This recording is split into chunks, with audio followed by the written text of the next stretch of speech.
ትዳር የመለኮትና የትስብእት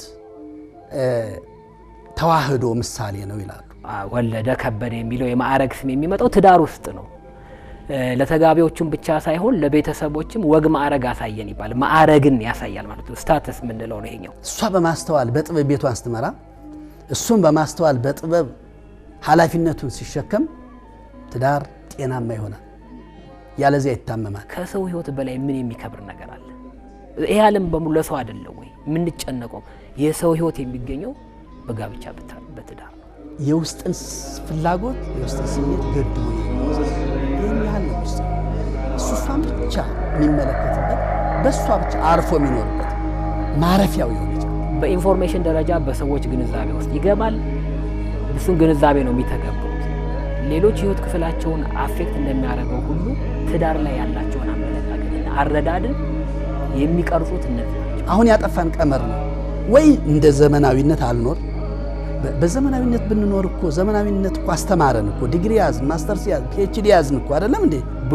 ብዙ ነገሮች ብዙ ክህሎት እውቀት የሚጠይቅ ስራ አለው የቤተሰብ አስተዳደር ማለት ነው። ችግሮቻችን በጣም ውስብስቦች ናቸው። ምንም ጥያቄ የለውም። እንዲያው በቀላሉ የሚፈታ የሚባል አይደለም። ሆኖም ግን ሁሉ ጊዜ ማለት ደግሞ አይደለም።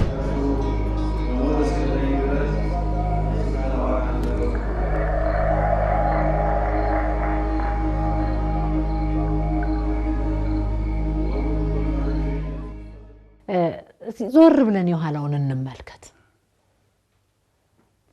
እኛ ያደግንበትን የትባህል እስቲ ሁላችን እንመልከት።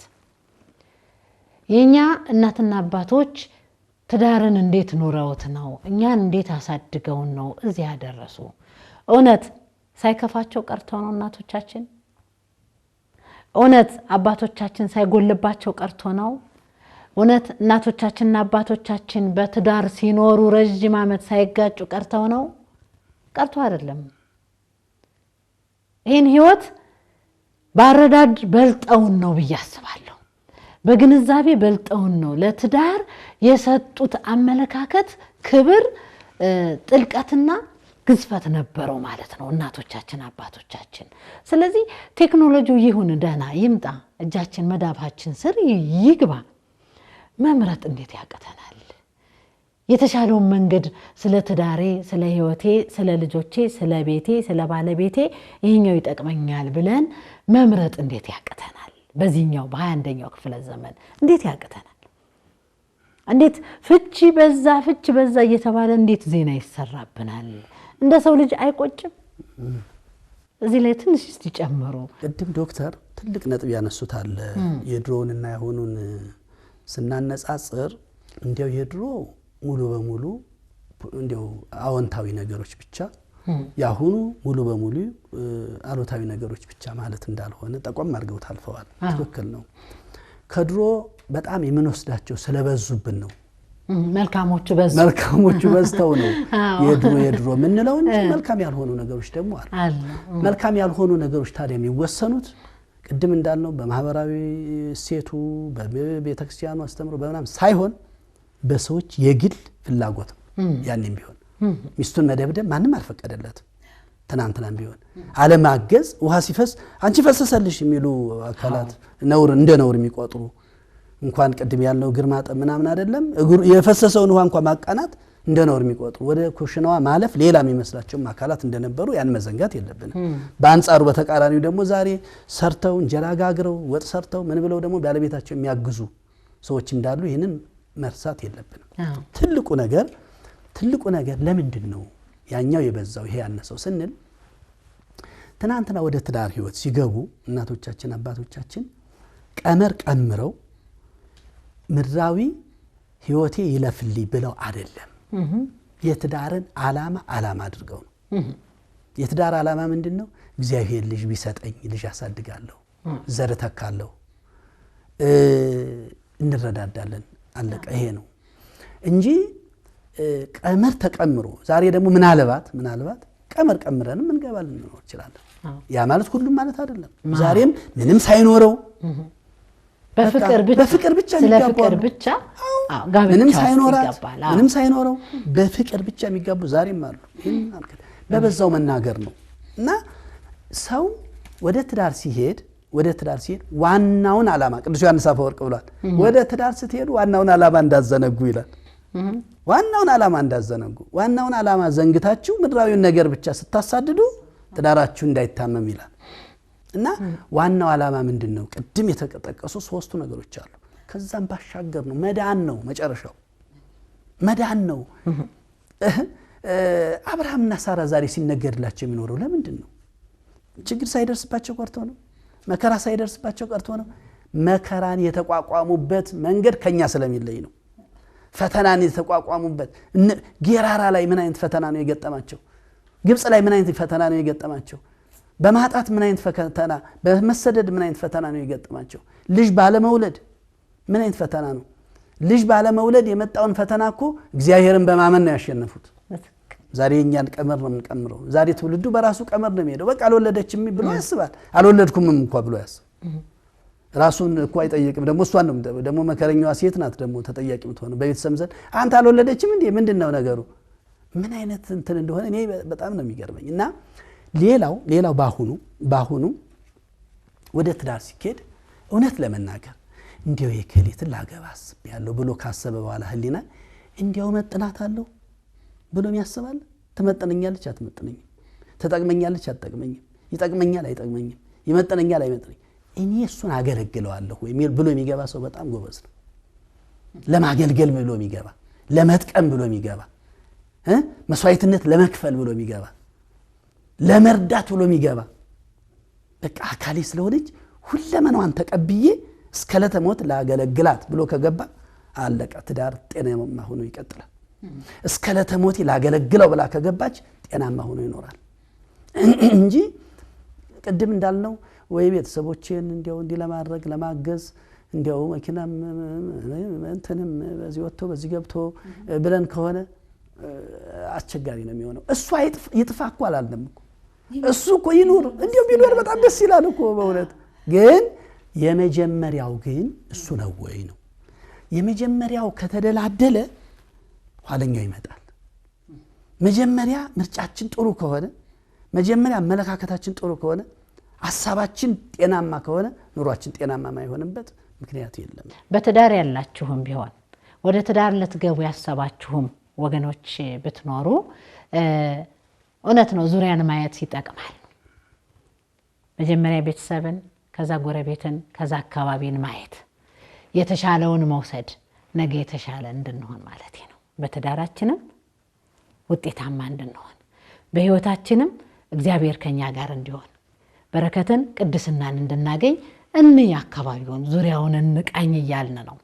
ግን አሁን ደግሞ በቀረበው ጊዜ ደግሞ ያያችሁት የታዘባችሁት ቤተሰብ እንደው ልጅን ለልጄ ብሎ ለሚመጣ ሰው ልጅን ሲሰጥ መነሳት ያለበት ትኩረት መደረግ ያለበት የትኛው ርዕሰ ጉዳይ ነው?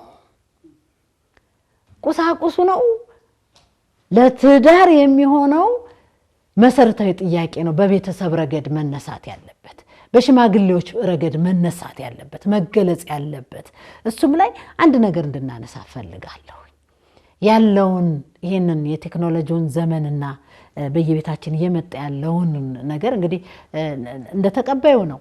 ግማሹ በበጎ ጎን ሊያዩ ይችላል፣ ግማሹ ወገን ደግሞ ይሄ ነገር ልጆቻችንን የምናስቆምበት አቅም እያሳጣን ነው የሚል ቤተሰብ ደግሞ መጥቷል። የሽምግልናውም የጥያቄውም ጉዳይ ልጆቻችን ወደ ተሳሳተ መንገድ እንዳይሄዱብን እንሰጋለን፣ እንዴት እናድርግ ብለው ደግሞ በጭንቅ ያሉ አሉ።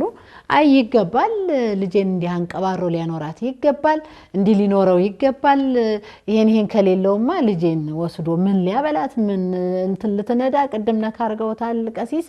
ይሄን የሚል ደግሞ ወገን አለ። ምልከታችን ሊለያይ ይችላል። በአሁኑ ጊዜ የቤተሰብ ተጽዕኖ አይሏል ወይ ልጆች ላይ የሚለው ላይ ጥያቄ አለኝ። በድሮ ጊዜ እንደተባለው የቤተሰብ ተጽዕኖ አስተዳደግም ልጅም ወላጁን ለመስማት ዝንባሌ ስላለው ልጅህን ለልጄ ቢባባል ያኔ መቀበል በልጅነታቸውም ስለሆነ የሚወሰነው ይሄንንም ላያውቁ ይችላሉ። የቤተሰብ ተጽዕኖ የወላጆች ተጽዕኖ ከፍተኛ የነበረበት ሁኔታ ነው። አሁን ያ የሚታይበት ቤተሰብ መኖሩን እጠራጠራለሁ። በዋናነት አልፎ ይኖራል። በዋናነት ወሳኞቹ ግለሰቦቹ ናቸው፣ ተጋቢዎቹ ናቸው። እና ተጋቢዎቹ ያው ቤተሰብን እንደውም ላያሳውቁ ይችላሉ በብዙ መልኩ ስናየው። አሁን እንደውም በጣም ብዙ መልኮች አሉት የሚነቀፈው ነው ሳይሆን ቅድም ከዘረዘርኳቸው ለምሳሌ አሁን ትዳርን የሚያህል ጋብቻን የሚያህል ህይወት ለመግባት ሰዎች ይተጫጫሉ፣ በቂ ጊዜ ይሰጣሉ። ራሳቸውን ከፈተሹ በኋላ በሽምግልና ቤተሰብን ለማክበር ሽማግሌዎች ይልካሉ። ከዛ ተምረው ጸንተው ጋብቻ መስርተው ወደ ትዳር ይገባሉ የሚለው ቀርቶ ባጭሩ አሁን በቅርብ ዜማ ይሁን ሽምግልና የሚባል ነገር ሁሉን ነገር የሚያጠናቅቅ ሰታቴ የሆነ ሰታቴ ድስት አይነት ማለት ሽምግልና ተብሎ ሁሉንም በቃ እኔ በቅርብ ጊዜ ያዩዋቸው ነገርና ገርሞኛል። የሚነቀፍ ላይሆን ይችላል ግን በጣም ደንቆኛል።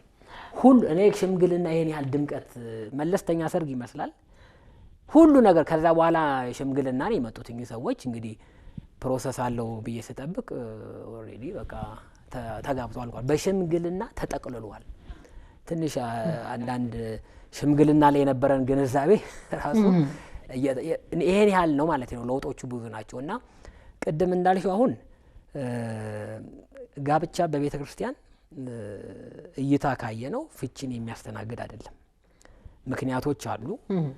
በዝሙት ምክንያት ሃይማኖትን መለወጥ እንደ ዝሙት ስለሚቆጠር እና በሞት የሚል ነው። ከዛ ውጭ ቅድም ያልናቸውን የቤተ ክርስቲያን አስተምህሮ የሚከተል ሰው ለፍቺ ምንም ምክንያት መስጠት እንደሌለበት እንረዳለን። ስንመረምራቸው መጽሐፍት ነው ፍትሐ ነገሥቱንም ለማየት ሞክሬያለሁ። ምክንያት ማስተናገድ የለብንም ለፍቺ። እንዳልሽው ቅድም በቁሳቁስ ምክንያት የሚለው ወይም በኢኮኖሚ ጉዳዮች ጋር በፋይናንሻል ጉዳዮች ጋር በተያያዘ ትዳር ይፈተናል። ለፍቺ ምክንያት ይሆናል በአሁኑ ጊዜ አንቺ እንዳልሽው በብዙ መልኩ ስረዳው። በራሱ ውሳኔ ሴቷም በአብዛኛው ሴቶች ላይ ነው የሚጎላው። ወንዱም እንደዛ ነው። ሀብት አላት ብሎ የመጠጋት ሁኔታ አለ። ቤተሰቦችን እጠቅምበታለሁ ብሎ ሀብቷን ያየነው ነገር ነው። ለምሳሌ አሁን አረብ ሀገር ብዙ ገንዘብ ሰርቶ የመጡ እህቶች ገንዘባቸው ተወስዷል። አላማው ገንዘቡን ለመውሰድ ነው። በታሪክ ተለወጠ ማለት ነው። በፊት በሴቶች ነበር የሚማሃኘው ሀብቱ ንብረቱን አይታ ተጠጋጭ የሚል ወንዶችም ይሄ አለ ማለት ነው። አላማው ያ መሆን የለበትም። ትውልዱ ከዚህ የጸዳ ቢሆን አይደለም። በቤተ ክርስቲያን በማንኛውም መልኩ የተፈጸመ ጋብቻ ፍቺ ሊከተለው አይገባም። አሁን እንደ ማህበራዊ ሳይንስ ባለሙያ ፍቺ ኮንሲኩዌንስ ብዙ ነው። ስነ ልቦናዊ ጉዳት ሰፊ ጉዳት ነው ያለው። በልጆች አስተዳደግም ለማህበረሰብም ሸክም ነው። ፐብሊክ በርደን ነው ፍቺና በምንም መልኩ ፍቺን አላበረታታም። እኔም ትንሽ ተሞክሮዎች አሉኝ። እዚህ ኮርት አኔክስድ ሜዲዬሽን ነው የሚባለው። ይሄ በፌዴራል ኮርት የሚደረገው ፍርድ ቤት ከገቡ በኋላ ይመጣሉ። ኬዙ ኦሬዲ ኬዙ ፍርድ ቤት ገብቷል። ግን አመክሮ ስለሚሰጡ ዳኞች በዛ ቀን ውስጥ የሜዲዬሽን ስራ ለመስራት ሞክር ያውቃሉ የተወሰኑ ኬዞችና በጣም ያመራሉ። ውሳኔው ፍርድ ቤቱ ወስኖ አንዳንዴ ለሜዲዬሽን ይልካል። ፍቺ ተፈጽሞ በቃ አግባባቸው ሰላማዊ ሆኑ በሚል ቅድም ቀሲስ እንዳሉት እንደ አይነት አሰራሮች አሉ። አንዳንዴ ደግሞ በፊት እኔ ትንሽ ከአንድ 5 ዓመት በፊት ከኮቪድ ዘመን በፊት አይቼዋለሁ። ያኔ የተሻለ እድል ነበረ። ልክ ማመልከቻው እንደገባ ለፍቺ ዳኛው ዲስክሬሽን ስላለው በኢትዮጵያ ሕግ አመክሮ መስጠት ይችላል። ለተወሰነ ጊዜ እስቲ ያስቡበት ሽማግሌው። ይሄ ግን ኮርት አኔክስድ ሜዲዬሽን ስለሆነ በፍርድ ቤቱ በራሱ ለባለሙያ ይመራል። ፍቺው ገና ውሳኔ ሳያገኝ ባለሙያ እንዲያያቸውና ብዙ ምክንያቶች ይደረደራሉ። ያንን ማስተናገድ እንደ ባለሙያ ይገባል። ከቤተ ክርስቲያን አውድ አንጻር ስናየው ግን ቅድም ከጠቀስናቸው ምክንያቶች ውጭ ፍቺን ማስተናገድ አይገባም።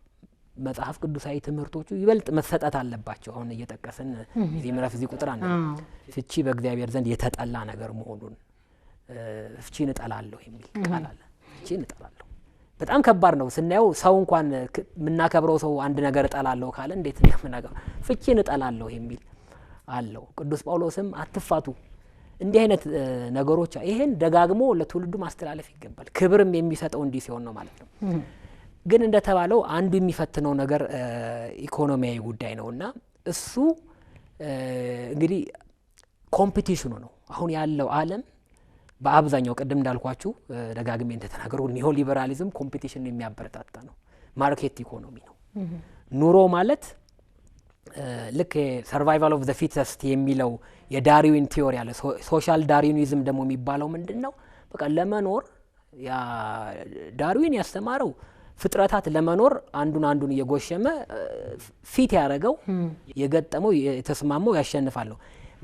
በማህበራዊ ህይወቱም ላይ ሩጫ እንዲበዛ ሆኗል እና ገንዘብ ያለ ገንዘብ መኖር አልችልም እስኪል ድረስ ሰው ነውና ትዳርን ገንዘብ ለማግኘት ወይም ደግሞ ማያኖረኝ ከሆነ የሚልና መሰረታዊ ዓላማውን የሚስትበት ሁኔታ አለ። እዚህ ላይ ተገቢ መልእክት ቤተክርስቲያንን ብታስተላልፍ ጥሩ ነው። ሰዎች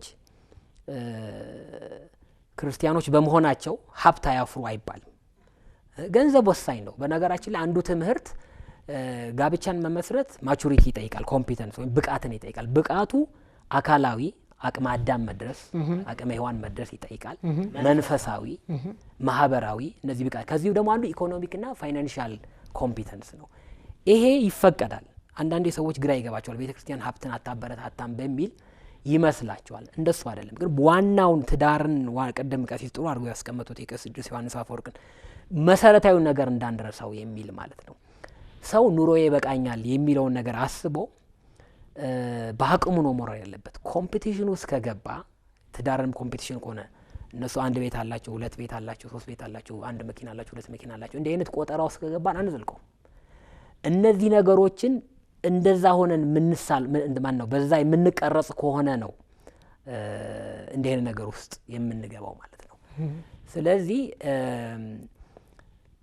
አንድ መገንዘብ ያለብን የቤተ ክርስቲያን ትምህርት ገንዘብ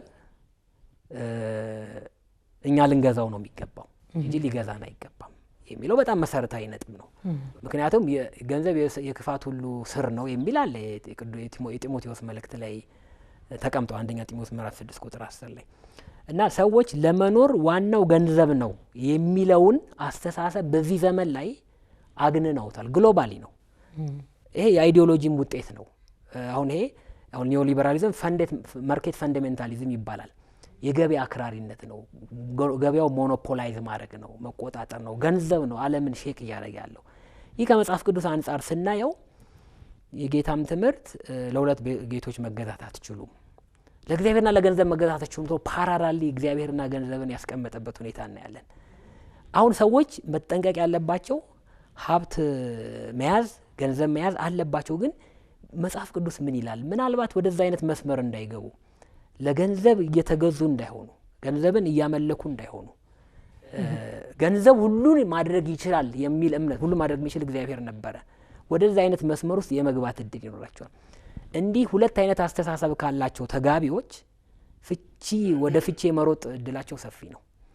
ስለዚህ በአስተሳሰብ ስለ ገንዘብ ያለን አመለካከት፣ ስለ ቁሳዊ ሀብት ያለን አመለካከት የተገባ መሆን አለበት፣ ያስፈልገናል። ግን ጋብቻ፣ ትዳር ቅድም ያልናቸው መሰረታዊ ዓላማዎች ያሉት በመሆኑ እሱን ስንይዝ አቅማችን በፈቀደ ነው መኖር ያለብን የሚለውን መገንዘብ ይኖርብናል ብዬ አስባለሁ። ቀሲስ እንደው ሽምግልና ምናምን አልሄዱም በዚህ ሀሳብ ላይ ይጨምሩ? በጣም ብዙ ጊዜ ይቻለውኝ በጣም ብዙ ነው። አባቶቻችን ሐዋርያት በቀድሞ ዘመን በኋላ የሚመጡ የሚሾሙ ሰዎችን አስመልክተው ምን ብለው ያስቀመጡት ሕግ አለ ብለው አባቶቻችን ያስተምሩናል።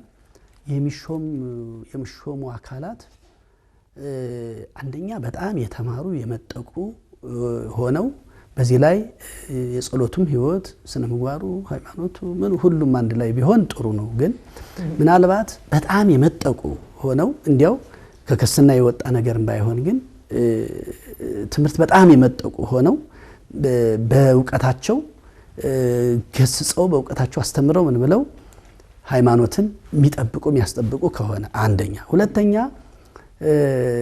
ሁለተኛው ደግሞ ምንድነው ምናልባት እነሱን ያህል ደግሞ የመጠቁም ባይሆኑ ደግሞ በጸሎታቸው ዓለምን ማዳን የሚችሉ በጣም የጸሎት ሰው የስነ ምግባር በሃይማኖታቸው ልዩ ከሆኑ ከዚህ ከሁለቱ ወገን ሹሙ ብለው አስቀምጠዋል አሉ አባቶቻችን።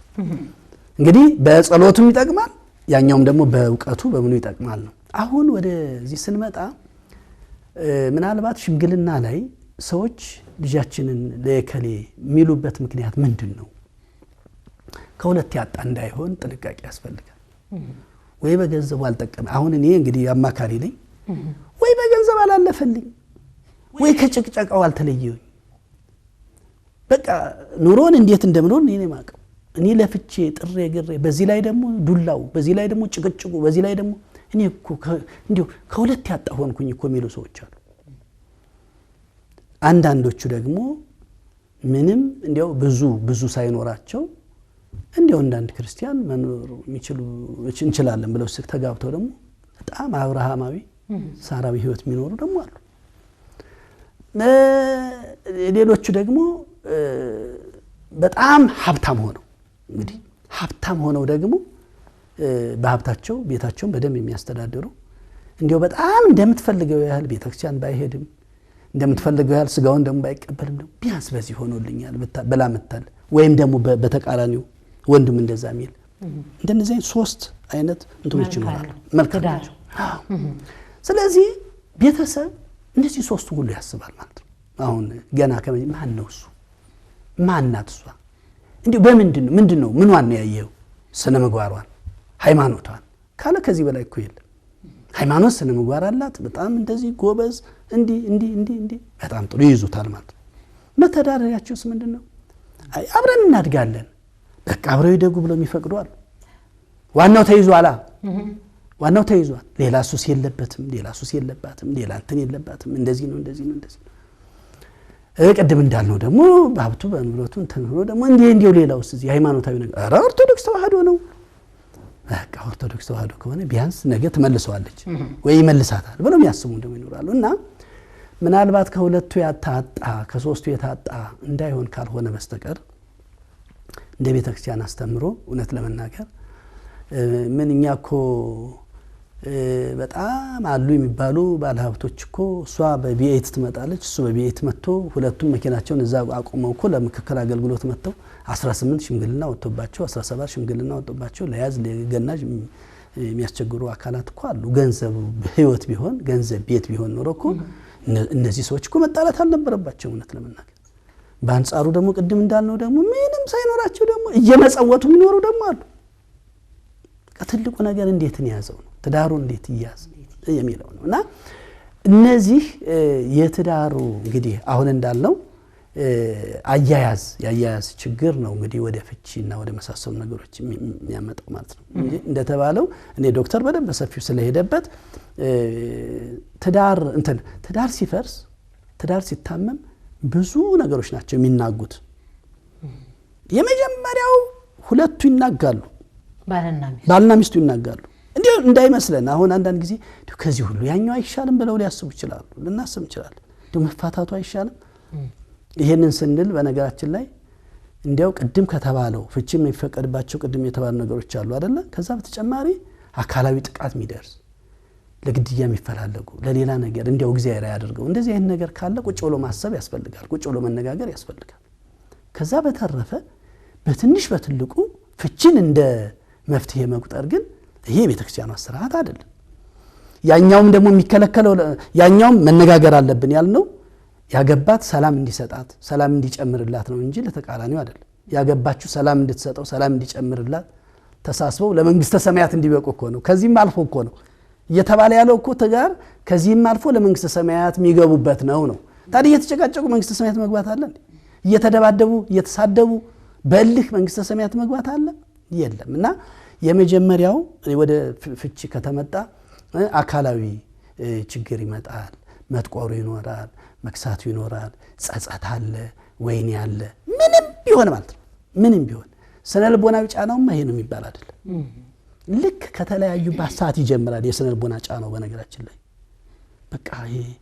በቃ ከዛሬ በኋላ ባዶነት እኮ ነው የሚሰማው አይምሰለን። ልክ ሲሄድ እኮ ቤቱ ባዶ ነው የሚሆነው ስትሄድ ቤቱ ባዶ ነው የሚሆነው ይመስላል። አሁን ምክንያቱም እንሰማለን አንዳንዶች ተጸጸቱ የሚሉ ሰዎች እኮ አሉ የሚጨንቃቸው ሰዎች እኮ አሉ። ለህመም መዳረግ አለ ማለት አለ እና ከፍተኛ የስነ ልቦና ጫና ያመጣል። ያንን ማሰብ ያስፈልጋል። ማህበረሰባዊ ጫናው ፈትነት በተለይ በኢትዮጵያ ደረጃ እንዲያው አሁን እንዲያው ሚል ነገር የመጣው አሁን ነው ድፍረት የመጣው እንጂ እውነት ለመናገር አረተው ነው በሁለቱም በኩል እና በማህበረሰቡ ዘንድ ያለው ተቀባይነት በማህበረሰቡ ዘንድ ያለው አመኔታ እንደ ትናንት ነው ብለን ልናስብ አይገባም እውነት ለመናገር። ስለዚህ ይሄንን ባለትዳሮች ሊያስቡበት ይገባል።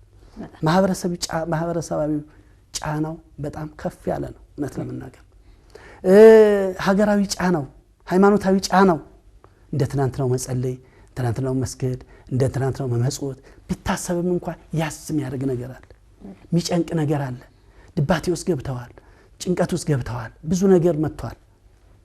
በልጆች ስነ ልቦና ላይ ከፍተኛ ጫና አለ።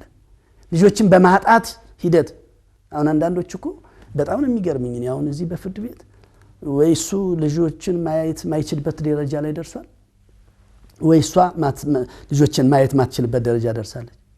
እና ልጆችን እና እሷን አገናኙ አቀራርቡ ወይም ደግሞ ልጆችን እና እሱን ተብሎ ይመጣል። ልጆች ሲመጡ የሚናገሩት ያስደነግጣል። በጣም ነው የሚያስደነግጠው። እሷን ማየት አልፈልግም የሚል ልጅ አለ። እናቱን እሷን ማየት አልፈልግም። በሶሻል ሚዲያ እኮ እኔ እናት የለም ብላ ፖስት ያደረገች ልጅ እኮ አለች። ይሄን የምናገረው ያው ሚስጥር ጠባቂነት እንዳለ ሆኖ ሶሻል ሚዲያ ላይ ስለወጣ ነው እንጂ ያው ሚስጥር ጠባቂነት እንዳለ ሆኖ ነው። እና እንዳጠቃላይ ነው የምናገረው የከሌን ታሪክ ብቻ አይደለም ጠቅለል ያለውን ስለምናገር ማለት ነው። እና ምንድነው ለምኖ ምን ብሎ ልጆች የሚያጣ ሰው አለ፣ አባት ወይ እናት ማለት ሁለቱም ማለት በኩል ደረጃ ነው እያየን ያለ ነው። ስለዚህ ያ ይመጣል፣ ነገ ልጆችን ማጣት ይመጣል። እነዚያን እንቁ የሆኑ ልጆችን ማጣት ከዚህ በላይ ውድቀት አለ? ከዚህ በላይ የስነ ልቦና ጫና አለ? ከዚህ ይልቅ ያችን መጀመሪያ የመጣችውን ችግር እልባት ብንሰጣትስ፣ እዛ ሳንደርስ ብናስታመመውስ? አረ ለምሳሌ እጃችን ቢታመም እግራችን ቢታመም የታባቱ ተቆርጦ ይጣል እንላለን እንዴ? መጀመሪያ እኮ ወደ ሕክምና ነው የሚሄደው። ማስታመም እኮ ነው፣ በቃ አብሮ መጨነቅ እኮ ነው። ራስ አብሮ ይጨነቃል፣ ኩላሊት እግር ሁለመናው አብሮ ይጨነቃል። ስለዚህ ህሊናችን የሰውነት አካላችን በሙሉ አብሮ መጨነቅ አለበት ከዚያ ከታመመው ሰው ጋር። ባል ቢታመም አብሮ መታመም ያስፈልጋል። ሚስት ብትታመም አብሮ መታመም ማለት ይሄ አካላዊ ህመም ብቻ አይደለም፣ ውሳጣዊ ህመም አለ፣ የስነ ልቦና ህመም አለ፣ ያለ መጨበጥ ህመም አለ፣ ወደ ሌላ የማየት ህመም አለ፣ የመጠጥ ሱስ ህመም አለ፣ የሌሎች ሱሶች ህመም አለ። በዚህ ሊያዝበት ይችላል፣ በዚህ ልትያዝበት ትችላለች። ያን ያውጥቶ እንዲያው ከመወርወር ቀስ ብሎ ለማስታመም መሞከር። እኔ አንዳንድ ጊዜ ይሄንን ስንል በእውነት እንዲያው የተፋቱ ሰዎችን በጣም ማህበረሰባችን ጥንቃቄ ሊያደርግ የሚያስፈልግ የተፋቱ ሰዎችን እንዲያው መጠቋቋሚያ ማድረግ የለበትም። ውስጣቸውን አያውቅም። እኛ እንደ አባትነት የምናየው ነገር አለ፣ እንደ ባለሙያ የምናየው ነገር አለ። ምናልባት አንዳንድ ነገሮች እኮ ወይ ጉድ የሚያሰኙ ነገሮች ሊኖሩ ይችላል። በንስሐ አባት ታይቶ በአባቶች ተሰብስቦ ታይቶ በቤተክርስቲያን ታይቶ እንግዲህ መጀመሪያ አነጋግረው ከዛ በሽማግሌ ከዛ ለቤተክርስቲያን ንገራት ንግራ ለቤተክርስቲያን እኮ ይላል።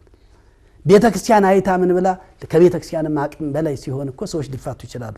ስለዚህ በምን እንደተፋቱ ሳናቅ በሰዎች ላይ መፍረድ እንደሌለብን አምናለሁኝ እንደ ባለሙያ እንደ አባት ማለት ነው። የሆነ ሆኖ ግን ደግሞ መመክረው ደግሞ እንደ ባለሙያም እንደ አባት መመክረው ደግሞ እኔ ሳይቃጠል በቅጠል ይሄ ሁሉ የስነ ልቦና ጫና ከመድረሱ በፊት መጀመሪያ ብንጠነቀቅ። ሀገር እኮ አምራች ኃይሉን ነው የምናጣው እኮ ነገር። እንዴት ነው የሚያመርተው?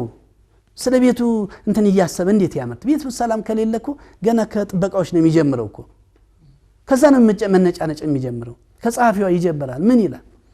ስራ ውጤታማ አይሆንለትም። ስለዚህ ቤቱን ሰላማዊ ማድረግ እንደዛ ካደረገ ወደ ፍቺ ስለማይሄድ ማለት ነው። እና በጣም ብዙ ነው እንደው ስንተነትነው ብንውል ብናድር በጣም ብዙ ነው። ጠቃሚ ነገር ነው ያነሳነው። ሁለት ነገር አንስተን እንጠቀልለዋለን መርሃ ገብሩን። ምክንያቱም አባቶቼ እናንተ እንደምትሉት ነገር ቢበዛ ባህያ ይጫንም ነው ጉዳዩ።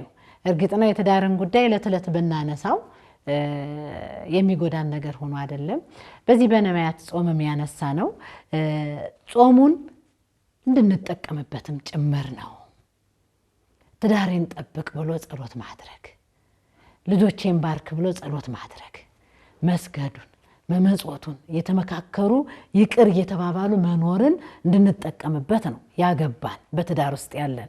ያላገባንና ደግሞ ከጾሙ በኋላ ወደ ትዳሩ ዓለም ወደ ትልቁ ተቋም ለመግባት ያሰብን ካለን ወንድሞችም እህቶችም ደግሞ ለካይን ትልቅ ተቋም በኃላፊነት እንድወጣ ማስተዋልን ስጠኝ። ትዳር ይሄ ክብር አለው፣ ይሄ ኃላፊነት አለው፣ ጉልበትም ኃይልም ሁነኝ ብለን እችን የጾም ወቅት እንድንጠይቅበት ከማሰብ አንጻር ነው። ግን ቤተክርስቲያናችን ቅድመ ጋብቻን እንዲሁም ከጋብቻ በኋላ ደግሞ የትዳር ህይወትን እንዴት እንምራ በሚል እያስተማረች እዚህ ደርሳለች። ግን አሁንም ቢሆን ግን በመንፈሳዊ ጋብቻ ውስጥ ደግሞ ትልቅ ችግር እንዳለ ይነገራል።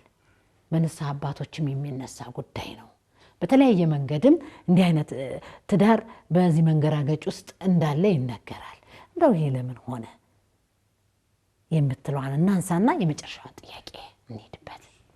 ቀሲስ እኔ ምናልባት በጣም ሰፊ ስለሆነ ሳላሰፋ ግን እንዳይቀር የምፈልገው ነገር አለ በዚህ ዙሪያ ማለት ነው። ምንድነው አንድ ምሁር በዚህ ዙሪያ ያለው ነገር ስላለ ምንድነው አንድ የአሜሪካ ሳይኮሎጂስት ነው ይለዋል። ይሄ ሳይኮሎጂስት 669 ምርምሮችን አካሂዷል ይላል ማለት ነው። በትዳር ዙሪያ 669 ምርምሮችን ይላል። ፕሮፌሰር ኦፍ ሂውማን ዴቨሎፕመንት በማለት ይናገረዋል በአንድ ዩኒቨርሲቲ ውስጥ ማለት ነው። ይሄ ሰው ትዳርን በደንብ አድርጎ እንዳይነቃነቅ ለማድረግ 3 ነገሮች ያስፈልጋሉ ይላል በዚህ ሰው ጥናት ማለት ነው። እንዲያው ሳያቸው ከቤተ ክርስቲያንም ከስነ ልቦናው ከምንም እጅግ በጣም ወሳኞች ስለሆኑ ላንሳቸው ብዬ ነው።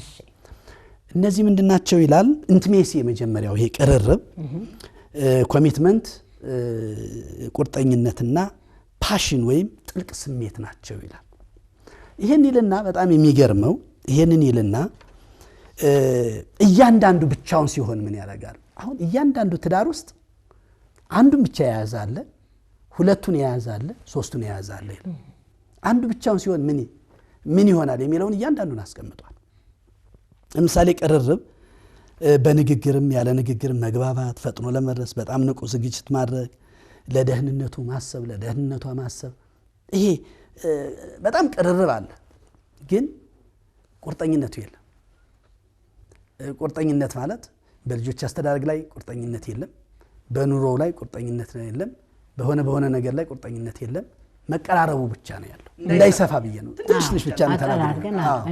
ቁርጠኝነት ብቻውን ሲሆን ደግሞ እቅድ ማቀድ፣ የሚያስፈልገውን ነገር ማቅረብ፣ አቅርቦት ላይ ችግር የለበትም። ቁርጠኛ ነው። ስትወልድ በግ ማምጣት፣ ከዛ ግን ቀርቦ በላሽ ጠጣሽ እንዴት ሆነሽ እሱ የለም፣ ቀርቦ የለማ እና ምን ይላል? ሙክቱ ተዘጋጅቶ ሁሉ ነገር ሆነ ምን ወደለብኝ ነው የምትለው ይላል ማለት ነው። ይሄ አሁን በቃ ኮሚትመንት አለ። እንደዚህ በማት ኃላፊነቱን በአግባቡ መወጣት፣ የልጆች ላይም አንዴው የተወሰነ ነገር ማድረግ፣ ከሷ ጋር ያለው ይሄ ቅርርቡ ግን የለም። ሶስተኛው ጥልቅ ስሜት። ይሄ ጥልቅ ስሜት ደግሞ ስሜቱ አለ፣ መተቃቀፉ አለ፣ መገናኘቱ ማለት ነው። አንዱ ማቀፉ አለ። ቁርጠኝነቱ የለም፣ መቀራረቡ የለም። ስለዚህ አካላዊ ንክኪ ያለ፣ ሩካቤ ያለ፣ የመሳሰሉ ነገሮች አሉ ይላል። ግን የሆነ ነገር ይሁን ኮሚትመንት ስለሌለ የለም። የሆነ ነገር ይሁን መዋደዱ አለ ወይ የለም፣ መቀራረቡ የለም፣ መወያየቱ የለም፣ ችግርን አብሮ መፍታቱ የለም፣ ወደ ቤተሰቦቹ የሚሉ ማህበራዊ ጉዳዮች የሉ። ስለዚህ ይህንን ብቻ የያዙ ሰዎች ትዳራቸው ውጤታማ አይሆንም ይላል። ወደ ሌላው ስንመጣ ሶስቱም የሌሉበት ፍቅር ባዶ ነው ይላል። እንዴት ይሆናል? ሶስቱም ከሌሉ ምንም ባዶ ነው ይላል። ምናልባት ቅርርብንና ጥልቅ ስሜትን የያዘ ሰው ይህ ፍቅር ሮማንቲክ ፍቅር ነው ይለዋል። ጥልቅ ፍቅር አለው፣ ግን ምን ጎሏል? እዚህ ላይ ኮሚትመንት ጎሏል። ኮሚትመንት ስለሌለ የመፍረሱ እድል በጣም ከፍተኛ ይሆናል ይላል። አሁን በዚህ ሰዓት ምን ያሳዩዋሉ ምናምን በጣም ይዘረዝረዋል። ወደ ሌላም ቅርርብና ቁርጠኝነት ሲኖር ሁለቱ መቀራረቡ አለ፣ ቁርጠኝነቱ አለ። አሁን ይቀራረባሉ፣ ይወያያሉ፣ ደግሞ ዓላማው ምኑ ለማሳካት በጣም እንትን ይሆናሉ። ነገር ግን ምን የለም? ዋናው ይሄ ፓሽን የሚለው የለም። ስለዚህ አሁንም ያም ክፍተት ይፈጥራል። እንዲህ እያለ ይመጣና ጥልቅ ስሜትና ቁርጠኝነት እነዚህ በጣም ጥሩ ናቸው ይላል። ጥሩ ናቸው ብሎ ግን ስሜታዊ ፍቅር ነው የሚሆኑት። ግን ምክንያቱም ጥልቅ ስሜት አለ፣ ቁርጠኝነት አለ። አንዳንድ ጊዜ ከሆሊውድ ፊልም የምናየው አይነት ማለት ነው። እንደዛ አይነት ጥልቅ የሆነ መተሳሰብ አለው።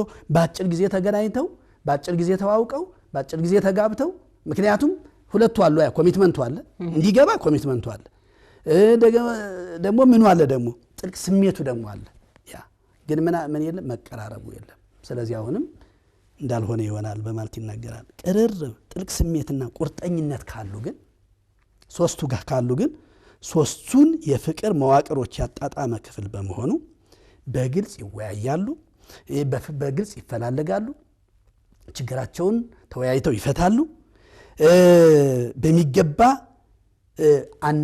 አንዳቸው ውስጥ ይኖራሉ ምክንያቱም ቅርርብ አለ ምክንያቱም ስሜት አለ ጥልቅ ስሜት አለ ኮሚትመንት አለ አዎ እነዚህ ስላሉ ስለዚህ እነዚህን ማድረግ የቻሉ ባለትዳሮች ትዳራቸው የጸና ይሆናል በማለት ይናገራል በፍጹም ፍቅር ሁለቱም የሚተማመኑበት አንዳቸው ለአንዳቸው ልባቸውን የሚሰጡበት ይሆናል ይላልና ልብን መስጠት ክርስቶስ እግዚአብሔር ምን አለ ልጄ ሆይ ልብህን ስጠኝ አለ ዋናው በነፍስህ በህሊናህ በሐሳብ በሁለመና እግዚአብሔርን አፍቅር ተብሎ እንደተነገረው እንደዛ ከእግዚአብሔር ከአምላካችን ጋር እንደዚህ እንደምንኖረው ለሚስታችን ለአካላችን ልባችንን ካልሰጠን የተወሰነውን ልብ ለሷ የተወሰነውን ልብ ለሌላ የሚገባውን ጊዜ ሳንሰጥ የሚገባውን ነገር ሳናደርግ ከሆነ በጣም አስቸጋሪ እሷም እንደሱ እንደዚህ ማለት ነው እና እነዚህን መቀራረቡ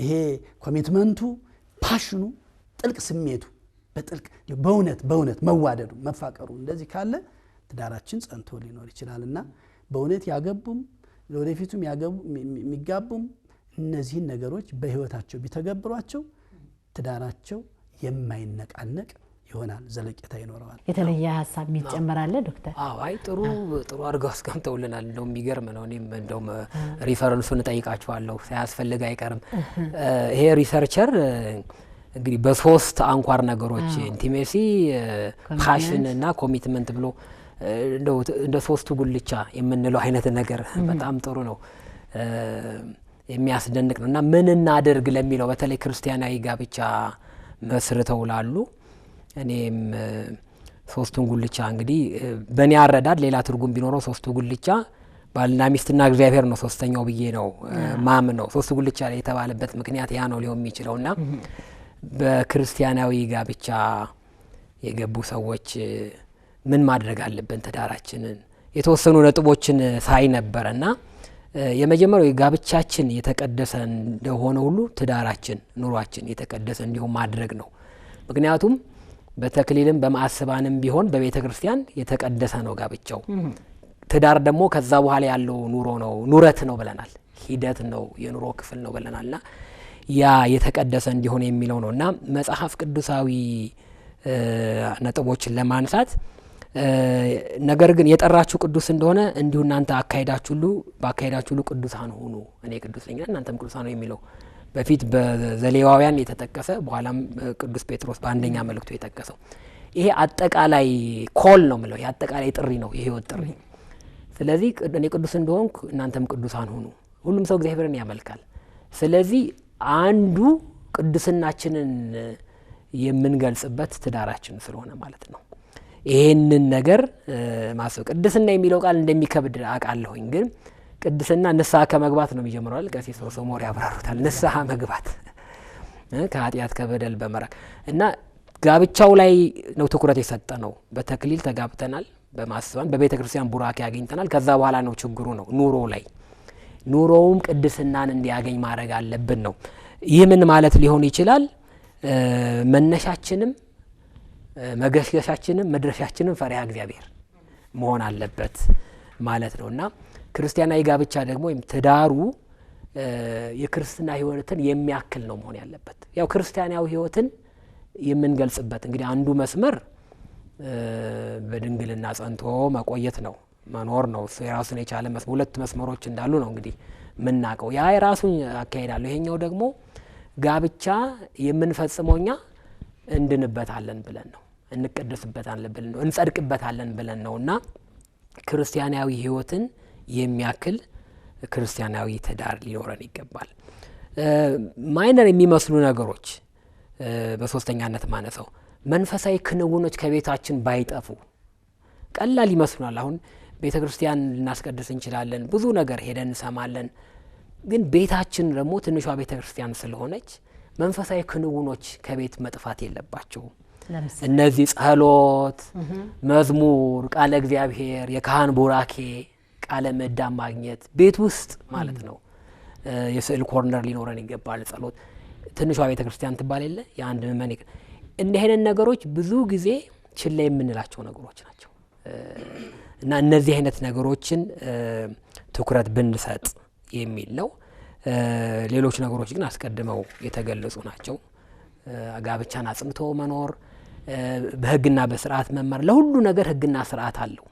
ያልተጻፈ ነገር የለም፣ ያልተባለ ነገር የለም። እኛ ከብዙ ሺህ ዓመት በኋላ የመጣን ትውልዶች ነን። ከዚህ ቤት የኖሩ ብዙ ልምዳቸው ህይወታቸው በመጽሐፍም ተቀምሮ በህግም በስርዓትም የተቀመጠ ብዙ ነገር አለ። ያንን ህግና ስርዓት ሌላው ቀርቶ እኮ የሩካቤ ህግና ስርዓት አለው በክርስቲያናዊ ጋብቻ እና ለህግና ለስርዓት ራሳችንን ማስገዛት አለብን የሚል መልእክት አለኝ። በአብዛኛው ተነስቷል። የመጨረሻው ጥያቄ ግን ድንገት የሚነሳ ማሰሪያ መልእክት ካለ ብዬ ነው። በተቀደሰ ጋብቻ ውስጥ የተቀደሰ ትውልድ እናፈራበት ዘንድ ትውልድ ስንል ልጅ ብቻ መውለድ አይደለም። ራስን ትዳርን አክብሮ እስከ መጨረሻው በቅድስና መኖርና እግዚአብሔርን ማስደሰት በራሱ መልካም ፍሬ በራስ ላይ ማፍራት ስለሆነ ሁላችን ምን እናድርግ?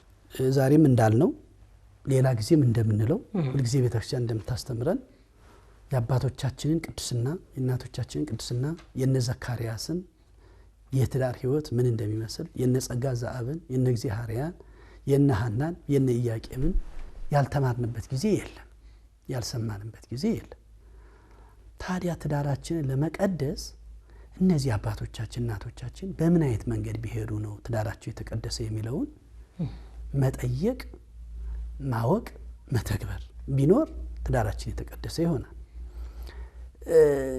ልጅ አባቱን መምሰል አለበት፣ ልጅ እናቱን መምሰል አለበት። በተለይ በበጎ ነገር ማለት ነው።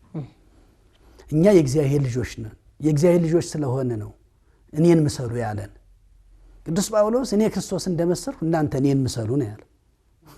እኔን ምሰሉ አለ ክርስቶስን እንደመሰልሁ። ስለዚህ ቅዱስ ጳውሎስ ማንን መስሏል? ክርስቶስን መስሏል። እኛ ደግሞ ማንን እንድንመስል ነው የተነገረን? ቅዱስ ጳውሎስ እንድንመስል እኔን ምሰሉ ብሏል። ስለዚህ እግዚአብሔርን እንድንመስል ማለት ነው። ጸጋ ዘአብን እንድንመስል ማለት ነው። ዘካርያስ እንድንመስል ማለት ነው። የነ ኤልሳቤጥን የነ ዘካርያስን ትዳር እኮ ሉቃስ 1 ላይ እንዴት አድርጎ እንደሚተረጉምላቸው ማለት እንዴት ብሎ እንዳስቀመጣላቸው ምን አይነት ንጹሃን እንደሆኑ ምን አይነት ቅዱሳን እንደሆኑ እና ቅድሚያ ለሚሰጠው ቅድሚያ እንስጥ። ቅድሚያ የሚሰጠው መንግስተ ሰማያት ነው። ለምንድን ነው ለምድራዊ ነገር ስንሰፈሰፍ ሰማያዊ ነገር ምንረሳው? ገና እኮ ነው ጉዟችን እኮ እስከ መንግስተ ሰማያት ነው። እስከ መንግስተ ሰማያት ነው ጉዟችን። አብረን እስከምንኖር ነው በመንግስተ ሰማያት። የነዛ የሰዱቃውያንና የፈሪሳውያን አይነት አስተምሮ አይደለም። ግን እሷን አግዛ እሷን አግዞ መንግስተ ሰማያት እንዲገቡ ነው ዓላማው። ትዳር ይሄ ነው እንጂ ሄዶ እዛ ትዳር መመስረት ማለት አይደለም። እና ያ ከሆነ ትዳር እዚህ ድረስ ጥልቅ ከሆነ ምስጢሩ ታዲያ ጥልቅ የሆነ አሰራር ይፈልጋል ማለት እኮ ነው። እንዲያው ዝም ብሎ በእግር መንገድ አይደለም ማለት እኮ ነው። ሰኞ ተረገሱ፣ ማክሰኞ ተወለዱ፣ ረቡዕ ክርስትና ተነሳው፣ ሐሙስ እንትን ሆንኩኝ ለምን እናደርገዋለን? በቃ እናስባለን፣ እንመሰርታለን፣ ትንሽ እንቆያለን፣ መልሰን ፍርድ ቤት። ኧረ በጣም ከባድ ነው። ይሄን የምናገረው ዝም ብዬ አይደለም። አሁን የፍርድ ቤት ኬዞችን ብናይ፣ አሁን በየፍርድ ቤቱ ያለውን ብናይ፣ በየጊዜው ባለፈው ቅርብ ጊዜ በእኛ በድርጅታችን ጥናት አካሄደን ነበር። መተሽ ቀርጸሻል፣ አንቺ ራስሽ ቀርጸሽ ለህብረተሰቡ አቀርበሻል በደንብ አድርገሽ ትዳርና የተግባቦት ዝንፈት በሚል ያረሰሽው እና አሁን ደግሞ ጨምሯል። የፍቺው መጠን አሁን ጨምሯል። እለት እለት ነው የሚጨምረው። ምን አለበት እለት እለት ጽድቃችን ቢጨምር?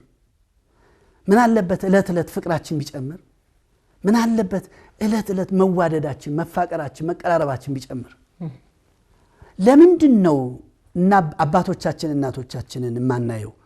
የቀደሙትን አስቡ እኮ ነው ተዘከሩ መኳንንቲክሙ ዋኖቻችሁን አስቡ ነው የተባልነው እኮ ዋኖቻችን እኮ እነዚህ ናቸው አሁን ያልናቸው አብርሃም ሳራ ከዚያ ሁሉ እኮ አመልጠው ነው ጋብቻችሁን የአብርሃምና የሳራ ጋብቻ ያድርግላችሁ ስላልተፈተኑ ነው ተፈትነው አልፈው ነው መፈተን ያለ ነው መውደቁ ነው ክፋቱ ፈተና እኮ አለ በየቤታችን እኮ ምን እንዲያው አልጋ ባልጋ ነው መንገዱ ወደ ትዳር ሲሄዱ የሚባል እኮ ዝማሬ አይደለም እኮ ያለው አይደለም በየቤታችን እኮ ስንት ነገር ይኖራል ትልቁ ልዩነታችን የሚሆነው ያንን ችግር የምንፈታበት ዘዴው ነው ለምንድን ነው ባለቤትህ የምትፈልገው መደነቅን ከሆነ ብታደንቃት ምንድነው ችግሩ ሃይማኖትን ይቃረናል ለምትሰራው ስራ ዋጋ ብትሰጣት አንዳንድ ሰው አለ ዛሬ ደግሞ አመስግኛት ደግሞ ነገር አለሙን ተተው እንዴ ብሎ የሚያስብ ሰው እኮ አለ ይሰማል ብዙ ነገር ዛሬ ካመሰገንኳት ነገ ተተዋል ስለዚህ ያላመሰግናት እሷም እንደዚህ ልጆቿ ፊት እኮ ታመሰግነዋለች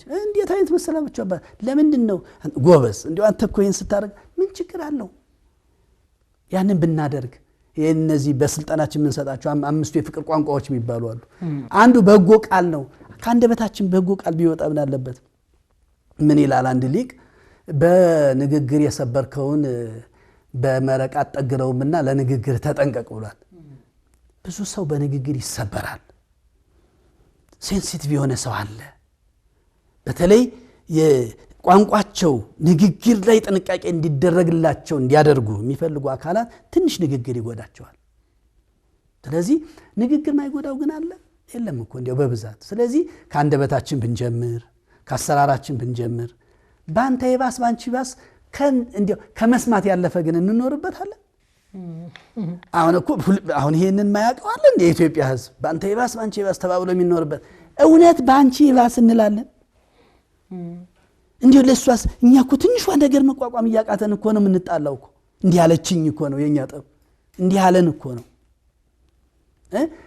እና እንደገና ደግሞ ሞትላት አሁን እንዲው ቅዱስ ጳውሎስ ያለው እኮ እስከ ሞት ድረስ ክርስቶስ እንደሞተላት እንዴት ነው የሞተላት ክርስቶስ ስለዚህ ቤተክርስቲያን እና እውነት እንዲያው የሚሞት ይኖር ይሆን እንዲያው አሁን እንዲያው አማራጭስ ቢመጣ እንዲያው ለባለቤቴ ቀድሜ ሞት ይሆን ግን የታዘዝነው እስከዚህ ድረስ ነው ሞት እየጠበቀን ለምንድነው ንግግር ማለፍ ያልቻልነው ባካችሁ ወገኖቻችን ስንት ነገር እኮ አለ ስንት ነገር እኮ እንድንችል ነው የተሰራ ነው ትዳር የተሰራው እኮ ስንት ነገርን ችለን ለመንግስተ ሰማያት እንድንበቃ ነውና እንዲያው በትንሽ ማለት በትልቁ እንዲያው ባንነጋገር ወደ አልተፈለገ አቅጣጫ ባንሄድ የልጆቻችን ስነልቦና ባንጎዳ ልጆቻችን እናት እንዳያጡ አባት እንዳያጡ ልጆቻችን ብናስብ ትናንትና አባቶቻችን ለልጆቼ ይስል ለልጁ ይስል እንደዚህ ዛሬም አሉ እውነት ለመናገር ከቤት ተባረው ኩሽና የሚያድሩ ሰዎች አውቃለሁ ምክንያቱም ለልጆች ይያሉ አውቃለሁ አንድ ሰው እንደዚህ አሁን ስለዚህ ነገ ደግሞ ሰላም ሲሆን ደግሞ ወደ ቤት ምትገባ ማለት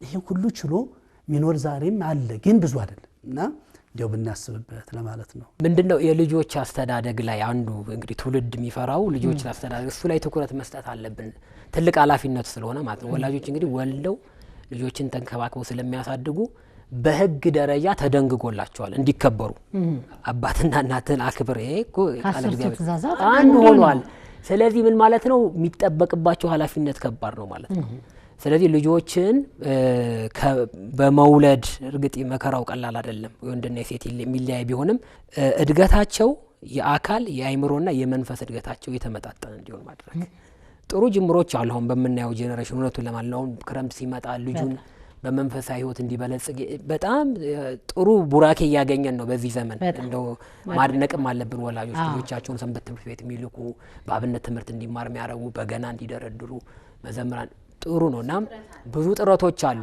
ያ መስፋት አለበት መመናኖቿ በጎቿ ብዙ ናቸውና ተደራሽነት አስተዳደር ብዙ ነገሮች ውስጥ እንዳንገባ ያ እንደተጠበቀ ሆኖ ወላጆች ይሄን ነገር ዘውትር ማሰብ አለባቸው የተስተካከለ እድገት ልጆች ላይ ማምጣት ስለሚገባ ይሄን እንዳንዘነጋ እንግዶቼ ስለ ትዳር ያላችሁን ዕውቀትም ተሞክሯችሁንም ስላካፈላችሁን እጅግ አድርጌ በተመልካቾቼ ስም ክብረት ይስጥልኝ እድሜና ጤና ያድልልኝ አመሰግናለሁ በኢትዮጵያና በተለያዩ ዓለማት ሆናችሁ የዛሬውን የአብርሃም እንግዳ መርሃ ግብር በልዩ ርዕሰ ጉዳይ ትዳራችን ስንል ያደረግነውን ቆይታ እየተከታተላችሁ ስለነበር እጅግ አድርገን እናመሰግናችኋለን።